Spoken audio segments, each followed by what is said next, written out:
আসসালামু আলাইকুম। ঢাকা ইউনিভার্সিটি ভর্তি পরীক্ষায় 90% এর মধ্যে স্টুডেন্ট ফেল করে থাকে, এর মধ্যে 94 থেকে 95 এরকম সামথিং ফেল করে ইংলিশে বেশিরভাগ আর কি।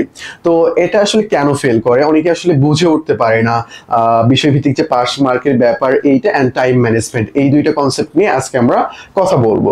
তো চলো আমরা দেখি। তো এখানকার যে পরীক্ষার যে মার্ক ডিস্ট্রিবিউশন, আমরা জানি যে এখানে এমসিকিউ এবং রিটেন দুই ভাবে হয়। তুমি যদি এমসিকিউতে পাস না করো তাহলে তোমার রিটেন খাতাটা কিন্তু দেখা হবে না।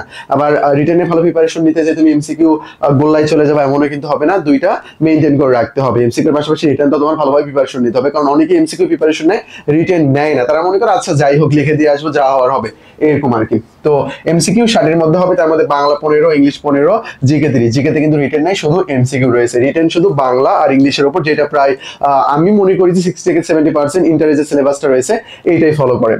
আচ্ছা, আমরা একটু সামনের দিকে আগাই, আমরা পাস মার্ক সম্পর্কে জানবো। এটা ভাই মোস্ট ইম্পর্টেন্ট একটা ব্যাপার। পাস মার্ক সম্পর্কে না জানার কারণে কিন্তু ফেল করে ফেলে। চলো আমরা কত ভাবে পাস করতে হয়। বাংলায় 15তে 5 পাইতে হয়, 3 ভাগের 1 ভাগ। ইংলিশে 15তে 5, জিকে 30-এ কত পাইতে হবে 10। তাহলে 1 2 3 ভাবে পাস করতে হচ্ছে এমসিকিউতে। এটা গেল একটা সামগ্রিক হিসেবে। এখন টোটাল তাহলে কত মার্ক হচ্ছে, তাহলে 10 5 5 তাহলে 20 হচ্ছে। 20 পাইলে হবে না, তোমার কত পাইতে হবে 24 পাইতে হবে। তাহলে এখানে কত হচ্ছে 1 4 ভাবে পাস করতে হচ্ছে।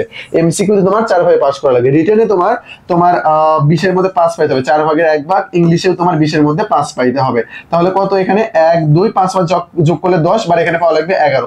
তাহলে 3, দেখছো 4 আর 3 কত 7 ভাবে তোমাকে পাস করতে হচ্ছে। শুধু এই পর্যন্তই না, 24 আর 11 যোগ যদি আমরা করি তাহলে কত হয় 35 হয়। বা টোটাল পাস করার জন্য তোমার কত লাগবে 40। আর এই 40 পাইলেই তুমি কিন্তু চান্স পাবা না, আরো তোমাকে বেশি পাইতে হবে।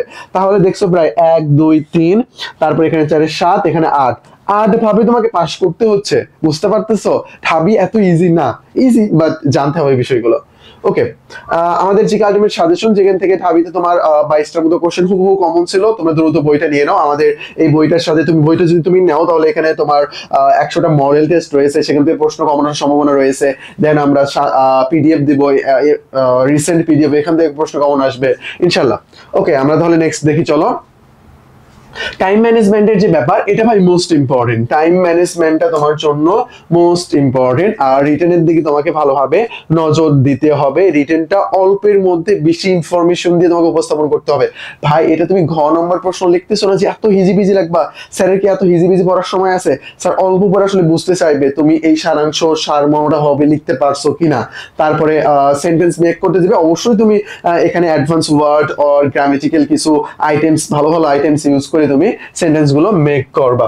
তো দেখো, প্রথম 1 থেকে 10 মিনিট তোমার কাজ কি হবে। 1 থেকে 10 মিনিটে তুমি বাংলা, তুমি আগে দেখবা ভাই এটা তোমার উপর নির্ভর করতেছে, তোমার বাংলা ইংলিশ নাকি জিকে কোনটা কোশ্চেন বেশি কমন আসছে, তুমি ওইটা নিয়ে ভাগ করে নেবা এইভাবে।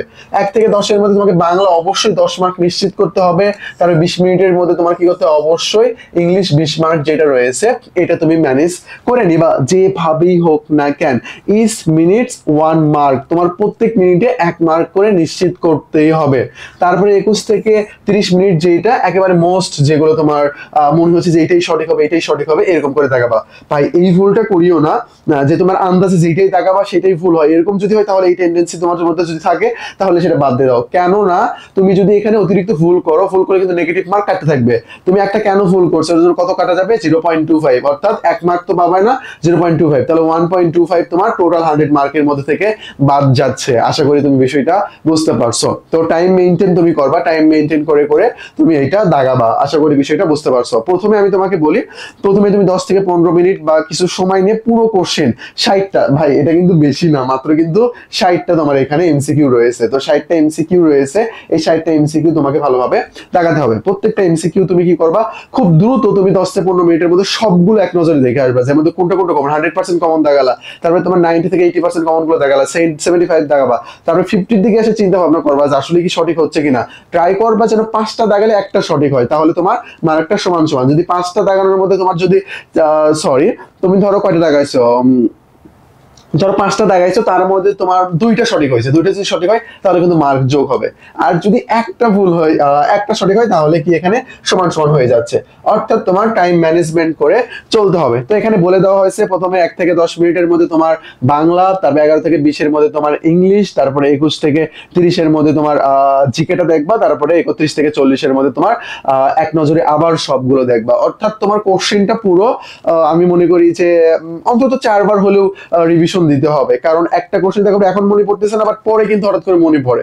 এটা আমরা খেয়াল করব, ভালোভাবে খেয়াল রাখবো। ওকে, আমাদের ফ্রি গ্রুপ রয়েছে, ডেসক্রিপশনে লিংক দেওয়া আছে, দ্রুত তোমরা জয়েন হয়ে যাও, বিভিন্ন কিছু আপডেট পেয়ে যাবে। ইংলিশ দশে ফ্রি বেসিক ক্লাস রয়েছে, টেলিগ্রাম নম্বরে নক দাও, তোমাকে দিয়ে দেওয়া হবে। ডিউ ফাউন্ডেশন, তারপরে সেকেন্ড টাইম ফাউন্ডেশন ব্যাচ রয়েছে, যেটা তোমার প্রিপারেশন আরো সামনের দিকে এগিয়ে নিয়ে যাবে। চবি ফাউন্ডেশন কোর্স রয়েছে, second time foundation course, BUP রয়েছে, এখানে ফার্স্ট টাইম সেকেন্ড টাইমে সবাই পরীক্ষা দিতে পারে, কোনো সমস্যা নেই। তো তোমার যে কোর্স পছন্দ সেটা তুমি ভর্তি হয়ে যেতে পারো। এই যে টেলিগ্রাম নাম্বার, এই নাম্বারে নক দিয়ে ভর্তি হয়ে যেতে পারো। আমাদের GK ultimate suggestions and models Dhaka ইউনিভার্সিটিতে প্রায় 22টার মতো কোশ্চেন কমন ছিল এখান থেকে।